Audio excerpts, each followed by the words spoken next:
Hey, everybody. Welcome. We are here. I'm here with my good friend, Janice Ridgeway, the famous Janice Ridgeway. I don't know how I got that one. Yeah, well, she is famous. Some of you know Lonnie, and we've heard from him regarding all this racism and BLM movement. But Janice has been a good friend for a long time. We were just calculating, actually, we were neighbors 26 years ago. Wow. A long time ago. That And is. yeah, and I remember all your kids being little, and so we've known each other a long time, been good friends for a long time. Yes. And she moved from Anchorage to New York. How long has it been now? 2 years. Wow, okay. And we served on the Beacon Hill board together. She was one of the original founders of Beacon Hill. And so we've just done a lot together, and I love her. And so I wanted to introduce her to everybody and make sure that you hear her story because it's so powerful. So yeah, can you just tell us a little bit about yourself, where you were raised, all that kind of stuff? Okay. Well, I was actually raised in Florida until I was a teenager. And then we moved to New York, Okay. I think in my 9th grade year of high school. All right. And then I lived here until I moved to Alaska. And what brought you to Alaska? Seems like a far move. Well, do you really want to know? I do want to know. Man. Well, it was really, I needed to get out of Dodge. And I had a long distance relationship with my kid's father, with my husband. Mm-hmm. We weren't married at the time. Lonnie he was Senior. there. Yeah, Lonnie Senior. He actually moved there while he was in the military years ago, because his family is from here as well. And so he would come home to visit, and we got acquainted on one of his visits. And it just went on from there. And then things just kind of got to the place where I needed to just leave. And we thought, oh, this is a perfect time. There goes my trip to Alaska, and did life begin? Yes. So you have a really interesting perspective, because you came to Alaska, and then I'm not sure how you did it. For those of you that don't know, Janice is like the female pastor of Alaska from me growing up. She has been a pastor and a mentor to, I can't even count how many women. Most of my friends would say she is the mama. She is the mama bear, the person they go to for counsel. She's been a mentor to me, a pastor to Chris and I. She's been all of those things, and I'm so grateful for you. And I know that was sacrificial, because you actually were a pastor at a predominantly white church. I felt the Lord he put me there. He just told me to stay there. And that's where I was for all of the years. And I really sought God, because I really wanted to leave, because what you said, because it was predominantly white. And I wanted to be around people that look like me. Yeah. But the Lord told me, no. He told me to stay there. I just really sensed, he said, I will bring you. And I thought, I want some Black friends, because there aren't any here. And literally then there was only 2 Black families there, ours and another guy and his little girl. At ACC? That was it. Yes, that was it. Oh, no, Frank and Trudy. Oh, Thompson, yeah. Yes, yeah. That was it. And I just remember thinking, are you kidding me? But the Lord just said to me, you just listen to me. I'll take care of you. And he did. He did. Yeah. So that's how I ended up there. And then you ended up being a pastor. And I think everybody would remember you there as the women's pastor, but just a pastor in general. Yes. For lots of people. Yeah. And then you made a move to New York, and we'll talk about that in a little bit, because that was a strategic move on your part. But you raised your kids here in Anchorage, which is, and what I always found interesting was that you raised them going to a Christian school, which was, again, predominantly white. And so what made you choose that, and what were the struggles of that? Well, there was a season where, I'm trying to remember, Lonnie was the first one to go. And here's the thing, and Lonnie was at the age, I think he went in his junior high year. He started junior high or high school. And I was concerned. I was concerned about him being a young black male. And just being at the school, I wanted him to have a chance at not being stigmatized. At the time, I was a single mom. Yeah. And I was just determined. I did not want to be a statistic in any way. And I wanted to give them a chance so that they would have a leg to stand on.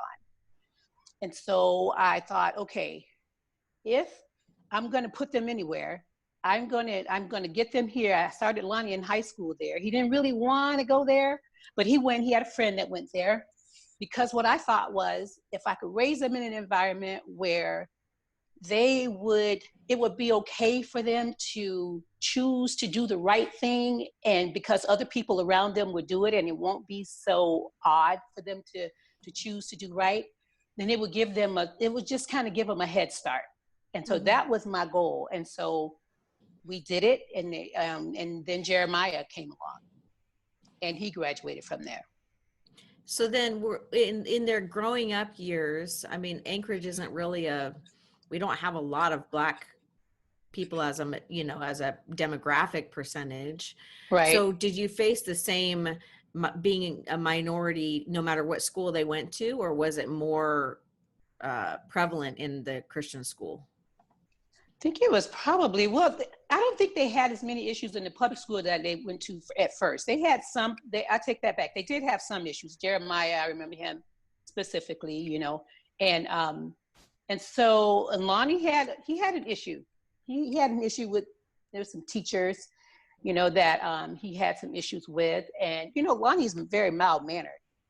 And so, then Mama Bear, yep, came right in. But I saw God in how I should handle things, and we dealt with it. But they faced that. The first time, though, incidentally, we actually came back to New York for 1 year. And Lonnie started kindergarten in that first year. And while he was here, he heard the N-word for the first time, because we didn't use that word in our house. And so let's put it this way, somebody called him that, and he came home from kindergarten and said, "What does that word mean?" And I thought, okay, here we go. And then when we moved back to Alaska, then he started, he would begin to hear more. Now, Jasmine, on the other hand, Jasmine was older, and she had already encountered several instances. So I would just say that it wasn't as prevalent as I know it would have been had we lived here. In New York. So, yes. So I was determined that was where I would raise them. I never wanted them. Yes, in Anchorage. In Anchorage. Because it was just so prevalent here. Yeah. And how did you, I mean, that's a struggle, right? Raising kids. What was your kind of, I mean, you're an icon when it comes to like parenting, because I watched your kids grow up and they always honored you, like to the general public. And I don't know what it was like in your home, but knowing your kids well, they revered you, they honored you, they really respected you. And that was obvious. And you parented them in this amazing way. I mean, I would always remember, like, you watched your finances, you did the right things, you've made sure they were fed well, you're an amazing mom. And I know that there had to have been some struggle with, raising them as a single mom and raising them as a minority. Talk to me about that. Well, it was a struggle. It was scary. Really, it was very scary. And I didn't know what to do, especially when me and my husband separated for a little bit. I just didn't know how to do it. And I just sought God, because my life was with him. And I just thought, okay, God, I don't know how to do this, but you have given me these children, and I just need your help. And one of the things that I did every week, and I still do it once a week. I fasted 1 day a week with the sole purpose of seeking the Lord to be able to hear him, because I figured, well, if God can just tell me what to do, I'll be able to do what he tells me, but I got to be able to hear him. Yeah. And that was the premise. And that's what I did. And so I fasted. I didn't quite know exactly what to do. I thought, okay, as I prayed, and that came to my heart, I thought, okay, how do I do this? I just began one day a week. I would dedicate it to putting my ear to the ground, listening to the Lord, and just believing that he was going to help me to hear him, to know how to raise my kids. And in everything and most things I did not know what to do, I would go to him. There were times where they would do things and say, you wait, I got to pray and ask God how to handle this. It's like a new version of wait till your dad gets home. That's right, exactly. I remember when Jasmine was younger, her and her sister, they were at home, and I mean, I didn't know what to do. They did something, I don't remember what it was. They said, what are you going to do? I said, I don't know. I have to pray and I have to ask God. So as soon as I find out, I'll tell you. And they kept checking. Did God talk to you yet? No. That's awesome. Yeah. So now you were a single mom, I mean, much of the kids' life, because even though so tell me how that happened. Dad, actually, if I'm going to say anything about him, I'll tell about myself. We both started our relationship off. We both had drug usage background. And by the grace of God, I was just able to slip away from that lifestyle. I got pregnant with Lonnie. That's really what it was. I got pregnant with Lonnie. Wow. And that was the end of my doing that. And it was by the grace of God. It was a struggle. But and so Dad struggled for years, in and out. And so I knew that, and if anything, it really helped me, because I knew that these children only had us. We had no family in Alaska. It was just us. And I have a very strong sense of responsibility. Yeah. And I felt like because of me, they only have us, so I have to do it. I have to be the one. And so that was that was probably the very bottom, or I would say the base that helped me to just say, nope, I'm gonna do this. Talk about grit, spiritual grit. And that's basically how I was able to just continue through. But that's how I did it. And it was difficult a lot of the time. So that's how I came to end up being single mom off and on for quite a bit. And I remember you didn't divorce him for ever. It was like, I remember you were just, you were so resolute about that. Mm-hmm. Well, I understood the struggle. I could understand where he was, but I saw his heart. And I knew his heart, but I also knew how difficult it was. Yeah. And quite honestly, I am such a focuser. I knew it's like God, my purpose in that time in my life was to raise my children in the admonition of the Lord. That's what I was supposed to do. And that's what I set out to do.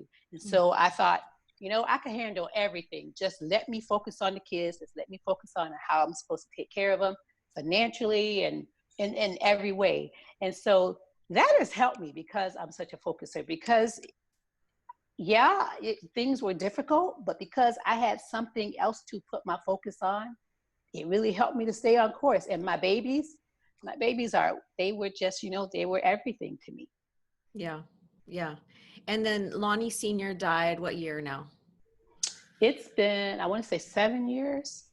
Yeah, he died in 2013. Yeah. Yeah. I'm going to bring up this conversation we had quite a few years ago. I remember after Lonnie Sr. passed away, you and I were joking that, like, Janice, I was always harassing you, like, you gonna ever get married again? And I remember you saying, like, I want to marry a Black man, and you were like, that's, and I want you to talk to me about why you feel that. Why I was just so desperate. I grew up, I have a special place in my heart for Black men. Yeah. Because I loved my uncles when I was growing up. And my family was as such that, whoever needed the help. My mom, sometimes she had 7 kids, and I had uncles. There were times my mother was by herself. But that didn't mean that we didn't grow up without someone there, a male figure, because my uncles took it upon themselves to step in, and they would let us know, this is my sister, and she, basically she was my sister before she was your mom, and you are going to respect her. Yeah. And if not, hey honey, I'm just saying, we just got it. That was that was the way it was. But I grew up and they were just loving to me, and they took care of me, and I loved them. But I also saw, growing up in the South, I also saw the struggles that they went through. And I saw just so many, there was such a difference, to Black men, especially in the South. That's just the way it was. And I remember my grandmother just making sure she talked to them, and she'll tell them, don't ride on those streets at nights, stay out of the street. You know what's going to happen if somebody catch you, And so, but I just thought they were so sweet and so kind, and I just loved them so much. And so I just grew up with that heart for Black men. And I just loved it. I loved their strength. I don't know. I just had this special place in my heart for them. And I'm kind of a saucy girl. A little bit. You are saucy. You need somebody that can, handle you. I know my husband used to say, the kid's dad used to say, you just have so much mouth. Yeah. I said, yes. He just, I said, yes, I do. Yeah. But, but I love being Black. Yeah. And I love everything about my culture. And I wanted to share life with someone that had that same understanding of my culture, that we could talk about it, and we had that to share. So that's one of the reasons why it was really important to me. Yeah. And so when we would talk about it, we'd say, there are no Black men in Anchorage, Alaska. Like where? So we would strategize about how we got to take East Coast trip. You and me and Hazel, we were like, we got to take an East Coast trip to go find some Black men for Janice and Hazel to marry. But, it's just the truth. Yeah. Yeah. So, and you saw this in your own personal life. I mean, Lonnie Sr. faced incarceration. What other, I mean, that's a major thing that's happened. And we know that it's hugely disproportionate and so unjust what's happening in the correction system. Do you have any thoughts about that? Yes. It's funny, I was watching this video of somebody that was on a rant. There was somebody Black. They were on a rant about how, the police brutality, that is really not real. And how the disparaging, it's not that. Yes, it is. Now, I'm not saying that there hasn't been actions that hasn't spurred some of it on. It doesn't matter. Wrong is wrong. I don't care how bad anybody is. Brutality is brutality. Yeah. And so they were also talking about even this current situation, that this guy had such a bad rap. Yep, he does have a bad rap. He had a bad rap, but you know what? I don't care how bad his rap is. What happened was wrong. And when it continues to happen over and over and over, sometimes what begins to happen is the wrong that they've done seems to be smaller than the wrong and indifference that they are having to experience. Yeah. When you have layer upon layer and upon layer. And so I know for a fact, I've seen it. It happened. It's happened to my son. It's happened to him. And it happened to Big Lonnie. Just for no reason. He got put in prison, got put in jail. And he wasn't with me. He was with someone else. And he got put in jail. Why? He didn't do anything wrong. And it's humiliating. It is completely humiliating to the Black man. And that has happened, especially in the South, over and over. And Lonnie he was raised in New York, but he had traveled to the South. And that is where it happened at. Wow. It's just happened over and over and over. And I know that so much so that honestly, I did not want to have children for a long time, because I thought, this world is not fair. And I look at the Black men, and I think Black men and Black women, but especially those Black men, it's almost like they targeted. And I understand there is more than the physical. There's a spiritual to look at, because the enemy knows you can get to the man, you can get to the one that is there, then it tears the family apart. And then there is such a large degree of fatherless homes. Especially me, when I was growing up, as I started getting older and seeing that, it just perpetuated itself more and more and more and more. And so I just decided, you know what? I didn't want to have any kids because I didn't want to have my kids grow up in this ugly world. And then to have boys for a long time. When I first had my Lonnie, and when he was a baby, I had a girlfriend because I was so afraid about everything. I wouldn't let my children go out of my sight. I just had this fear of somebody hurting them and I'm not being able to help them. And especially when Lonnie was a baby, but that's when I had some anxiety that was so bad. She said, Janice, this is going to kill you. And I just remember thinking I felt like my heart was going to pump right out of my chest because I feared all of those things. I feared what's going to happen to them. And I feared, how am I going to raise them so that they don't feel like or so someone don't look at them as a threat. And I just had to accept the fact that it's not about whether or not they may be seen as a threat. It's going to happen. So then from that point of view, I started thinking, okay, God, I need you to give me strategy. How do I raise them so that they will best be able to grow and to function in this world in a way where when it happens, not if, when it happens, it's not going to take the rug out from under them. They'll be able to continue to stand. Did you teach them certain things? Oh, yes. First of all, one of the things you said, that they revered mama, the first thing I had to teach them, you respect authority. Because all authority. That's right, all authority. Because if they had a good base of understanding that and respecting authority, that's a lot of it. But if they did not have that, that's just going to add to the pot. So that was one of the things. I could not let them run over me. I couldn't let them disrespect me. But the major authority was God, because I felt like it was going to be God that would help them. God would lead them. And so all along when I was raising them, I thought, all of them, I got to teach them to respect God. And the Lord told me that you can't teach them to respect me if you don't teach them to respect you. Wow. That was a while, because honestly, I didn't feel worthy. I was like, how am I going to make somebody respect me? The Lord said to me, however they treat you, and I had to make sure that they respected their dad in spite of what their father did. That was an important thing. Wow. That he said to me, if you allow them to disrespect you, to disrespect him, then that's the way they'll treat me. And he said, and that's when that scripture, you teach your children and you bring them up in the admonition of the Lord to admonish God. And if I'm going to teach them to admonish God, I have to teach them to admonish me, because for them, when I'm that little, they look at me as I'm the one that's leading them. Yeah. And then we hand them off, so to speak, to the Lord as they begin to grow. Yeah. And so I think that was probably the biggest thing. I thought, if I can accomplish that. And then I taught them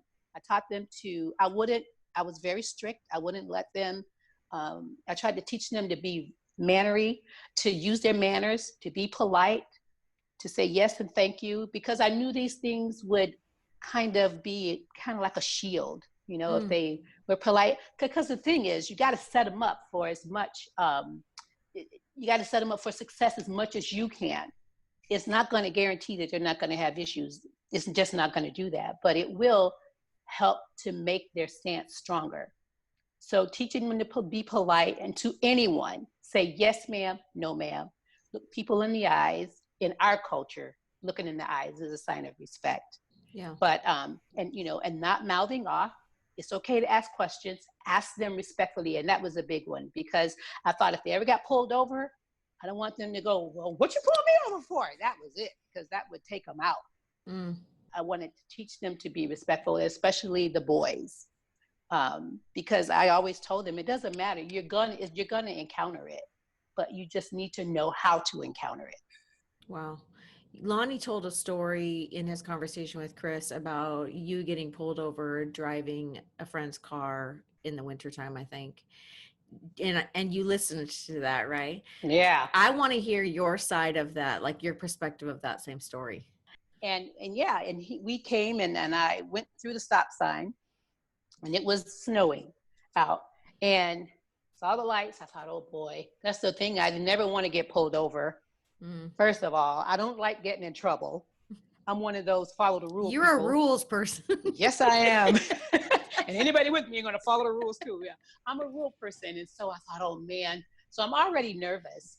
And he came out, and he came to the door, and he was just mean. He was talking so gruff to me. And then he didn't see Alicia. Alicia was sitting in the passenger seat, because the seat was kind of back, and it was dark, and the seat was back, and he didn't see her. And then when he said, and what are you doing over here anyway? And Alicia popped her head out. She said, officer, she was picking me up. She is with me.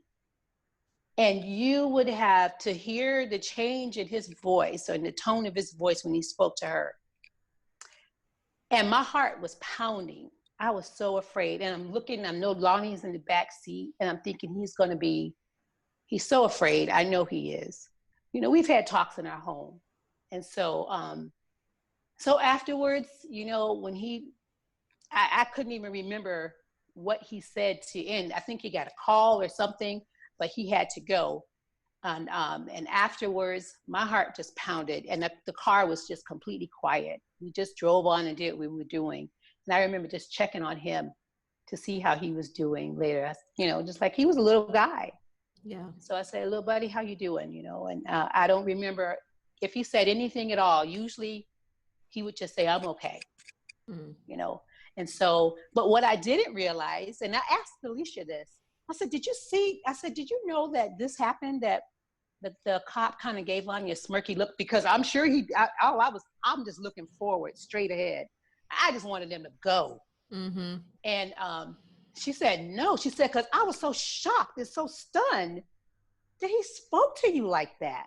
She said, and then she said to me, she said, I was shocked. First of all, I had to look to find out. She said, because Janice, you're pretty confident and you don't stammer on your words, but you were obviously nervous and scared. And I was so shocked, and I couldn't figure out why until I'm looking and I'm starting to hear him. She said, and so it just really shocked me. She said, I was just in disbelief that he talked like that. And so we were both still just kind of stunned. And I didn't see that, but when Lonnie said that, I thought, wow, I had never really realized that. But I don't doubt that that's exactly what happened. Yeah. So you were in the church for a long time, serving, ministering.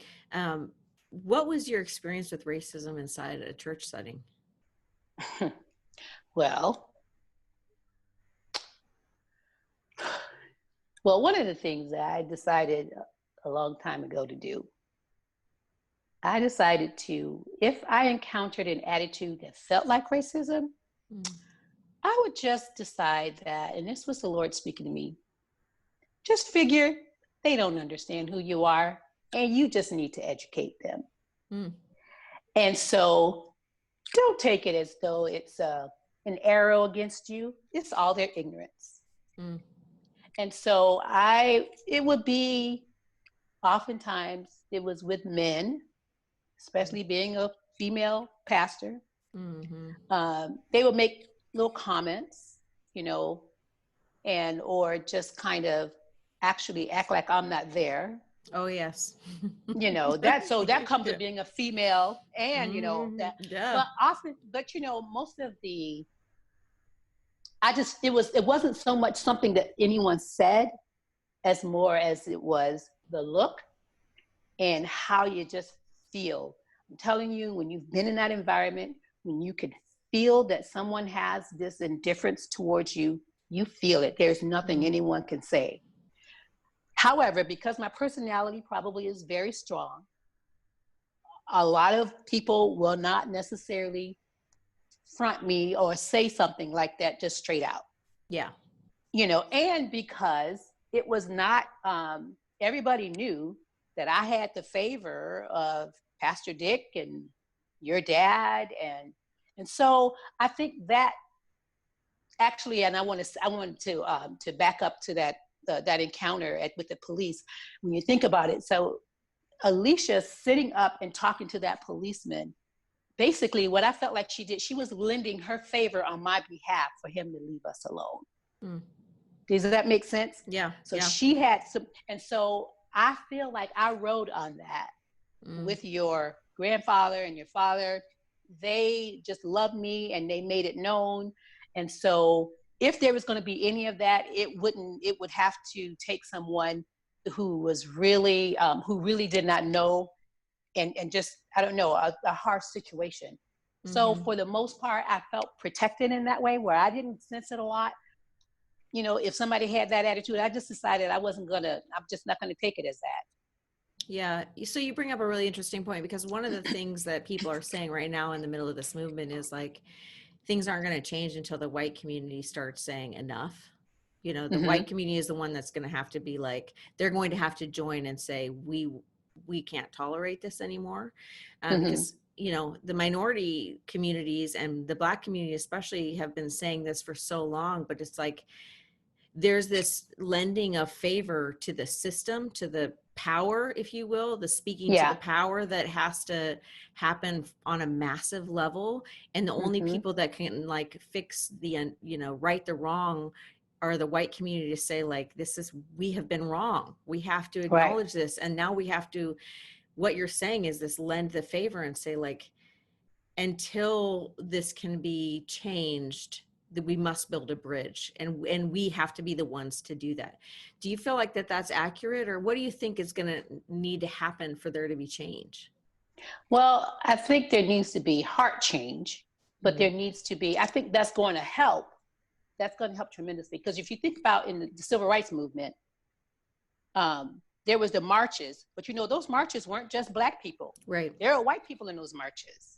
And then they had some other people that spoke up too. And it was them lending their favor. Yeah. You know, because that's where it's going to get the ear. And that's just a reality. And, you know, and just all of these crazy things happening. But I believe in that. I believe that that helps tremendously. So I believe one of the things, like you said, there's so many people asking, what do I do? How is it going to change? I think, first of all, it will change. It will begin to change. Like Lonnie said, even I heard him say, it will never go away. It just won't. Sin. That's basically what it is. Yeah. However, changes can be made by, I believe in one of those, in that we would lend the favor that we have for the one that needs it. Yeah. Yes. At the moment. And that takes courage. And so the first thing I believe needs to happen is, and especially in the church, because it's the church that takes the lead, that should take the lead, let's put it that way, to just be real and look at yourself and see where you have indifference. Not worrying about condemnation from anybody, because it's not about them. Going before the Lord with your own heart and saying, Father, I have this. Or allowing God to show you and saying, yes, it's there. Show me. Because Charity, I had to do it. My kids were younger, and I used to get, we were talking about Black men being the shortage. I used to get madder than a wet hen when I would see a nice young or a nice Black man in a vehicle. And this is my first thought. If I don't see anybody in that seat, if they're waiting, you wait when they come out, they're going to be white. And I got mad. And the Lord said to me, yeah, you see that? And I will never forget, you know, Tops on Diamond Boulevard. Well, not Tops, I mean, Cars. Remember when Cars on Diamond Boulevard over there on the same side where the bank was? Yeah. I was walking, and the Lord said to me, did you hear what you said? I was like, yeah. He said, well, what are you? And he began to deal with my heart from there. My kids were little. They were all young. I felt so bad. I was like, oh, I guess I have an issue. Yes, you do. So let's deal with these issues. And it was more than one. But, you know, I'm not ashamed to say it, because most of us have the indifferences. Yeah. Yeah. I think it takes courage to just look in the mirror. It's, you know what, we're all human beings with experiences, with a sin nature. Just go before the Lord, and you got to deal with that first, because if you don't deal with that first, you won't have the courage and you won't have the confidence to stand up and to lend your favor. Yeah. Because you're fearful. Yeah. So I think that's where a big change is going to, it's going to take that to happen in our lives personally, on both sides, black and white. And then, and then stepping out, having that courage to lend a favor. And then, and I think the hearts of people in places of leadership, their hearts have to change, because you know what, you could change legislation. Mm-hmm. All legislation is going to do is going to be the behavior modification. That's all it is. It's just behavior modification. Mm-hmm. However, when a heart change happens, that is going to be the ticket, because if your heart change, then that heart that you have is going to affect a heart that you live with. Mm.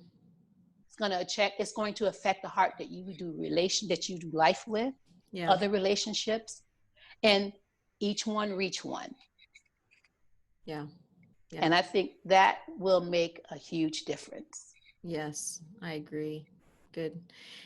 So we talked about a couple years ago, you decided to move back to New York after being so long in Alaska.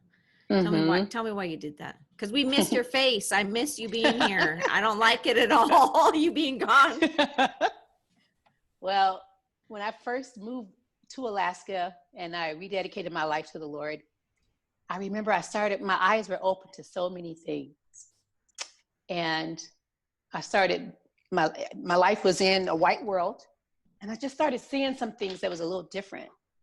And I remember where I came from. It's like, Lord, not just that, but the spiritual things too. And I said, God, people that I lived around, I don't think they know some of this stuff.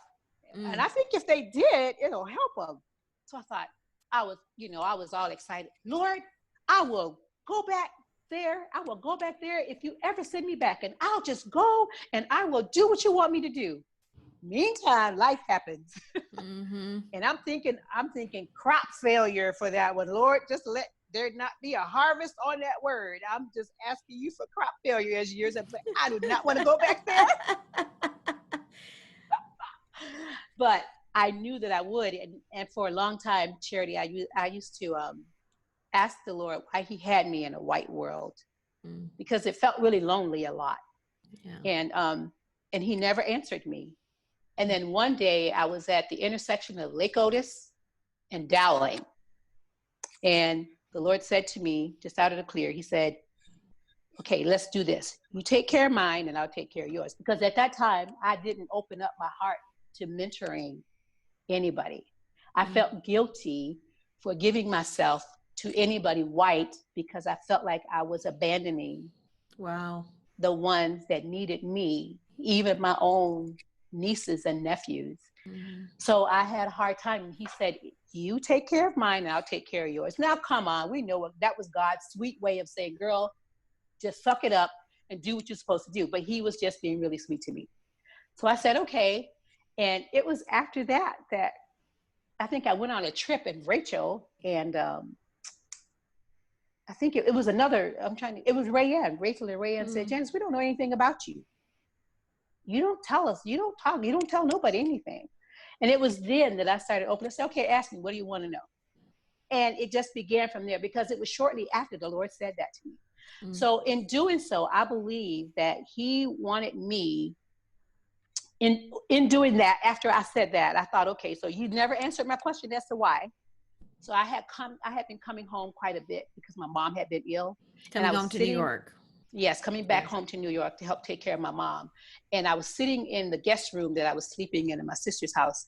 And I was reading this book called Right Culture, Wrong Color, Right Color, Wrong Culture. Mm. And just out of the clear blue, the Lord just said to me, I wanted you to live in that world because your heart was to make a change to your community. That's what I've always wanted to do. I wanted to be one that bring a change to our community for the good. Mm. He said, but I didn't create you to make a change to just your community. I created you to make a change to both communities. Wow. That's what I said. He said, in order for you to do that, you needed to learn to love them. So I have had you had to live with them so that you can learn to love them just as much as you loved your own. And up until that point, it was almost exactly, I think I was about 50 years old, and I had been there. I had been living there. It was 50 something, and I had almost half of my life literally living in that world and the other half in the other world. Hmm. And the Lord, and that's so I knew then, at that time when he said that, I knew what all that meant.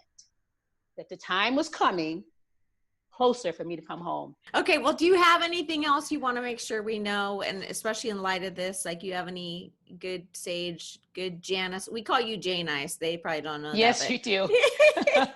My brother-in-law does. He calls me that. Janice. Yeah.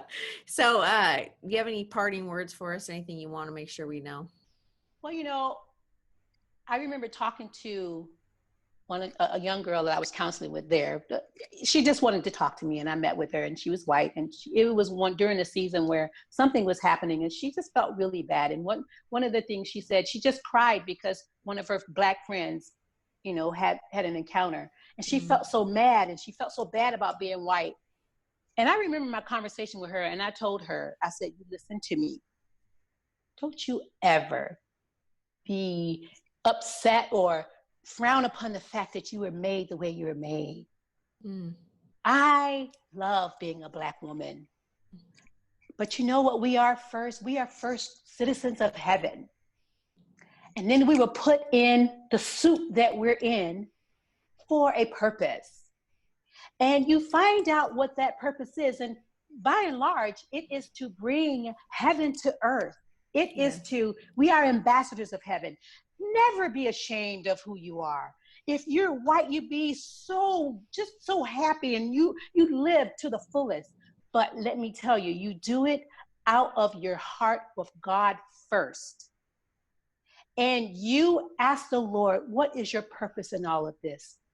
And whatever stands in the way, whether it's a mentality that you have, a fear that you have, or sin that you have, deal with it so that you can walk upright in the purpose that God has created you. We all have a purpose.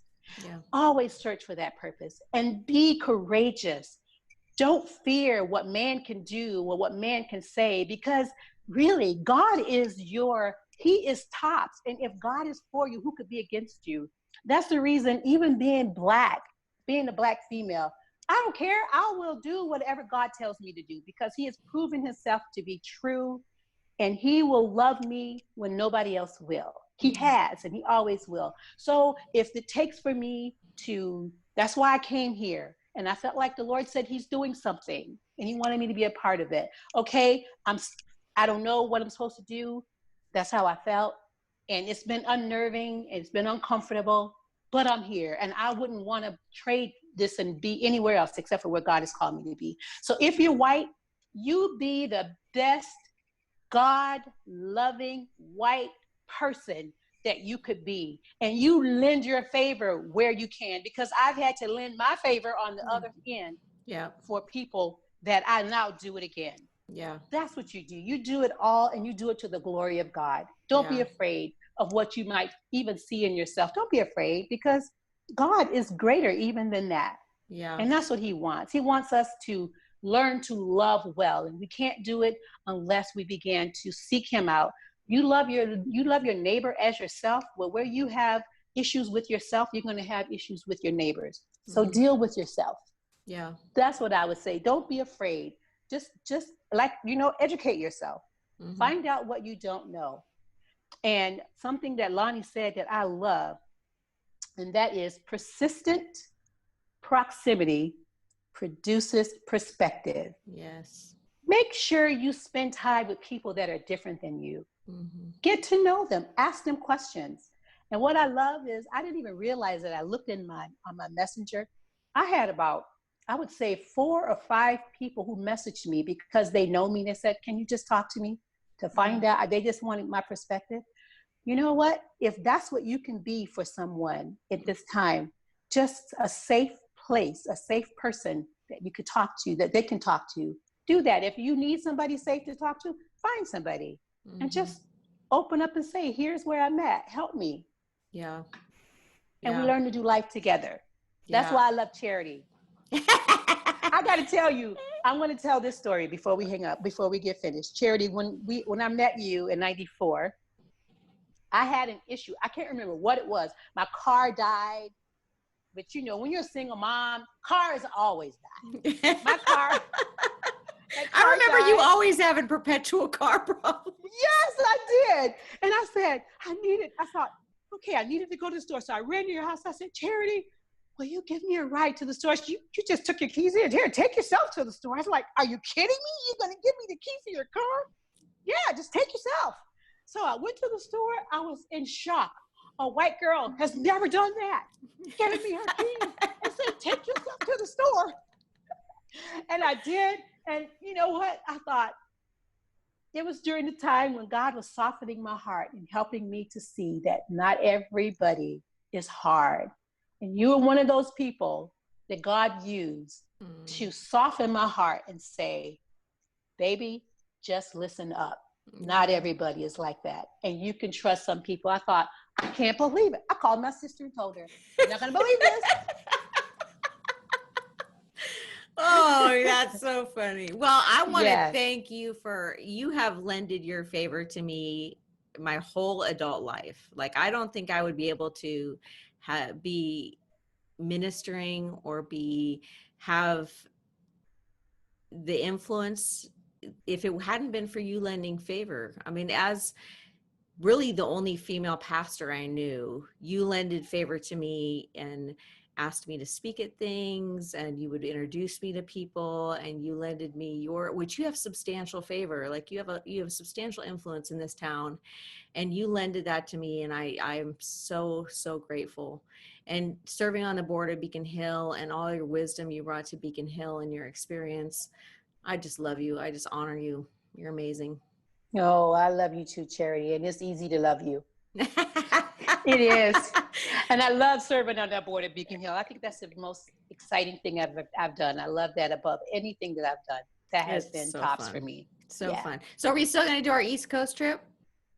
Oh, yeah. Okay, I'll fly into Niagara Falls, and then we can kind of go down on our search for, good black men. Yeah, there you go.